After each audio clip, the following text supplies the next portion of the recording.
check, we have audio. This is the process that I have to go through every time I film a video. To come in here, move everything around, turn on like 50 lights, usually re-aim them. Sometimes more lights, like today. It is incredibly overcast. I did try to pick up a new light to fill this space here, but it was a piece of junk and it kept falling down, so we didn't keep it. Now, wow, we're blown out, so then I have to come over here and adjust my exposure on my camera. All the fun things that have to get done before I usually hit record. That's the chair on the camera. All right, so I have now, I've been putting off making this video and any video for like 2 weeks. I was on vacation, but I needed a vacation for my vacation, so I had content prepped while I was actually gone, but I was gone for a week, so I couldn't film anything. And then I got back, and it's been like 90 every day since. And this room is in the upstairs of my house. I live in a 2-story house, and obviously I can't have a fan or air conditioning running in here because it would destroy the audio.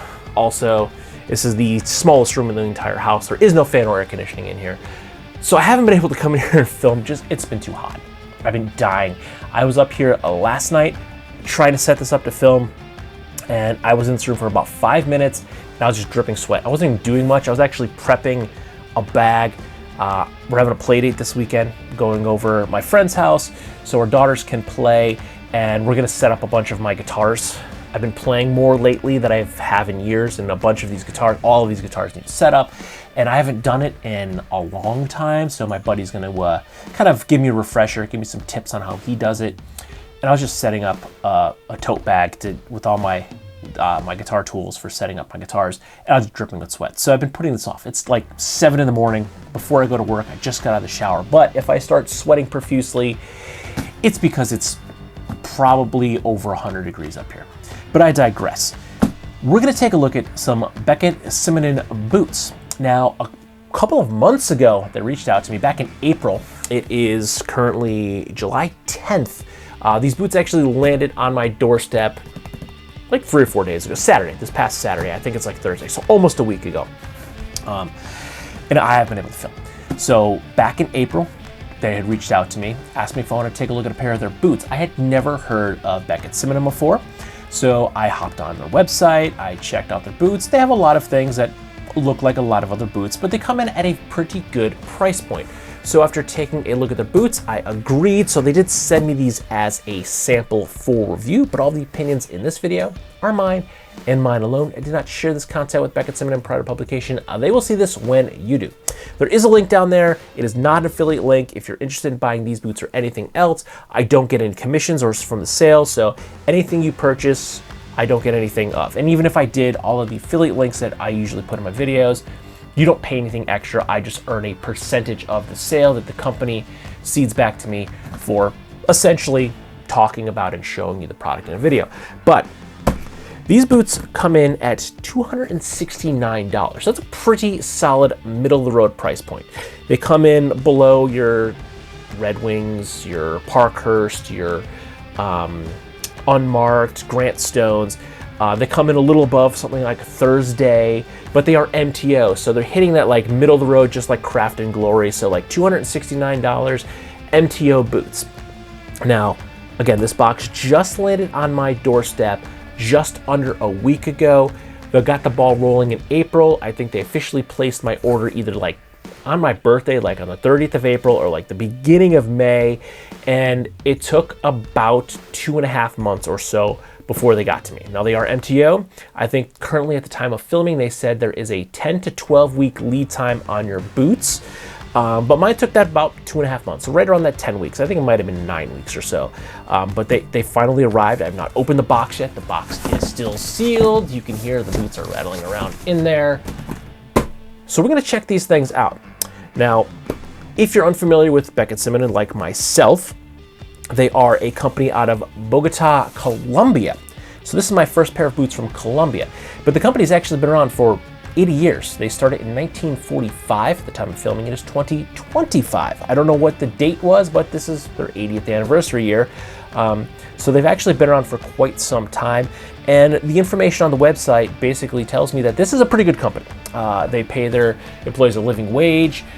They said that they gave a percentage, but most of their workers will live like 2K from the facility, so they can either walk or commute by bicycle. They offer health insurance. I think they offer subsidies for housing and everything. So they actually treat their employees well. And I think they have like 135 employees. So it's actually a fairly sizable business located in Bogota, Colombia.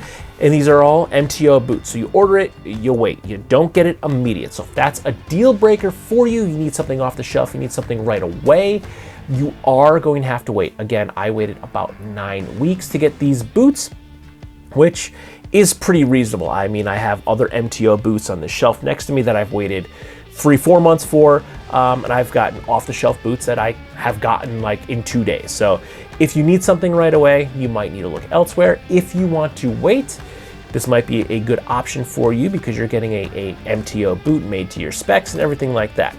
Now, I've rambled enough. Let's open the box and take a look at the boots. And we are going to use my trusty Brass Brigade knife. I'm actually loving this thing. And I'm not wearing it because I do have to go to an event tonight at a casino. And I think walking into a casino with a fixed blade knife is probably not going to go over well. So we're going to leave this home today.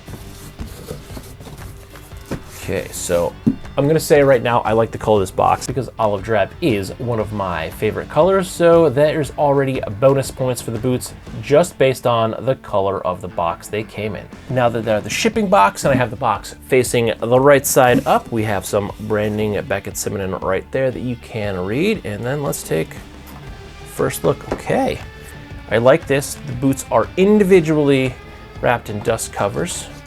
We have some extra laces and a note, so let's set the laces aside. We also have some foam insoles here. These look to be, these are probably about probably about 3 mil thick. I don't know if those are extras. I think they are. We have a note here. I'm getting hot, I'm getting sweaty. Let's see, thank you for your support in our craft. Enjoy your shoes. Oscar, head of production. And then we have a QR code, a special gift. Thank you to purchase. Hope that you receive will become a treasure party life. Show appreciation support. Invite you to take 25% off your next order. So you get a QR code, a coupon code if you want to purchase another pair, and then fit and return instructions as well. And they're inside this nice little envelope here. It's one of those ones that you can kind of pop open so you don't have to destroy it. And then we have our boots that come in individual dust covers. I couldn't get the word dust covers out. I had to think about that for a minute. So we're individually wrapped in dust covers here. So let's pop these things out. Now these are the Williamson. Okay, there we go, there's one.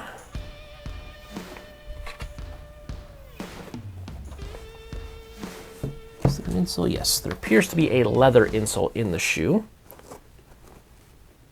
There we go, so there are our boots. The one thing I did not like on the website is they didn't show you the sole, so I didn't know what kind of sole this boot had. You could tell by the image they have one of those where the boot is kind of at a profile. I think it was like a shot like that, so you can see the top of one and the profile of the other. So you could tell that it was a smooth sole, but you couldn't tell if it had like a mini lug or anything that was kind of recessed into it, but it is a fairly smooth sole, which is fine. This is more of a dress boot, so a smoother sole is certainly going to make it look a little bit better. Now it does have a cap toe. It is not a true cap toe, it's just a seam sewn on there. We also have 2 speed laces there. Now we do have a veg tan insole inside the boot, and it did come with that additional foam insole, so they're giving you options, which is good. Personally, I like a veg tan insole. I don't I don't say I don't dislike a foam insole, but I have certainly grown to prefer a veg tan insole myself, and I don't like the way they lace these. They usually do this for presentations per sake, but I don't like the way that they lace the boots, so I always have to relace, but it's easier to show you the inside with the lace out. But I don't dislike a foam insole, but on a boot, I prefer a leather insole. And this one is glued in there, so I can't remove. So inside the boot, you can see, there we go, get some light. There is a branded Beckett Simonon insole, but it is not removable. So once this wears out, or if you want to put the veg tan insoles or the foam insoles in, you're gonna have to put them on top of the pre-existing insole. So you're either gonna have to rip that out or put it on top, which I don't like. I don't like that at all, because two things. First, you're gonna have to destroy the boot to rip it out. You're going to end up leaving chunks of something in there or pulling chunks of something out.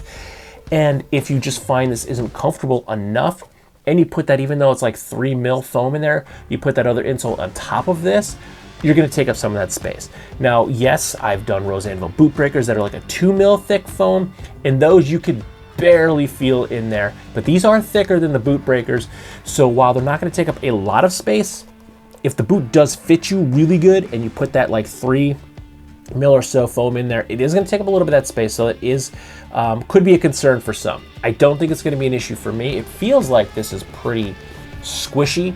So I'm guessing that there's foam backed underneath this piece of leather. I think it's going to be a veg tan topped with a piece of foam underneath it, something kind of like, I don't have one to show you. Here we do, I do. Something kind of like this, where there's a piece of leather on top, but there's foam underneath. So that's what I suspect is actually inside here. This insole is from, I don't even know, I think it's from a pair of Crush-On Retro boots. But that's what I suspect is happening here, is we have a foam-backed leather insole. So once that wears out, you're gonna have to probably put that foam insole that they included in there. So that's probably gonna squish down. It doesn't feel, it feels good and squishy now, but it does have quite a bit of squish to it. So I think that's probably going to wear out fairly quickly. I'd say a few months or so. But let's dig into the rest of the construction of the boot. Looking at it, it looks good. It doesn't have the leather smell to it. They say these are full grain leather. They don't say where that leather comes from, if it's sourced from Colombia, if it's sourced from North America, South America. They don't give you any indications. They just say full grain leather. But smelling it, you can't smell the chemicals in the dyes. It does not have a leathery smell to it. So I'm glad Miss Hazel Fantastic isn't here with me, because she would be nose deep in this and she would not be sniffing leather. She would be sniffing chemicals, and that would make me upset. We also have a 2-piece tongue. You can kind of see the seam here, and then can you? Yeah, you can see it there. So the tongue is not a solid tongue, and it is not gusseted. As you can see, it kind of pulls out. But overall, I mean, the construction, it looks good. They feel pretty solid. I mean, I don't see any flaws in the boots. They look pretty good. I don't see any missed stitches, anything out of line. They say that this is a full grain leather upper, a rounded toe box to present a relaxed, rugged toe with a generous depth for comfort. They say this is a leather lined insole that will adapt to your feet, but they do make no mention of it being foam backed. It has a Vachette leather lining, a steel shank. The boot features a Blake stitched outsole, a stacked leather heel. These boots are hand finished with carnauba wax and shea butter, and these are handcrafted by master artisans under responsible and ethical working conditions.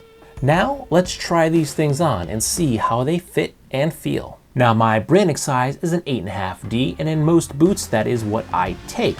Now with the Beckett Simonon, they do not give you a width option, so I ordered the straight 8.5 size. And trying them on for the very first time, they don't feel big, they don't feel loose. The width feels okay to me. I don't feel like they're rubbing or pinching anywhere.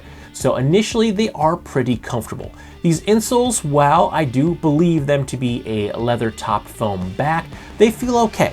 I don't feel like they're going to be incredibly uncomfortable for me to wear and break in, but only time will tell how they actually look and feel after I wear these for a period of time.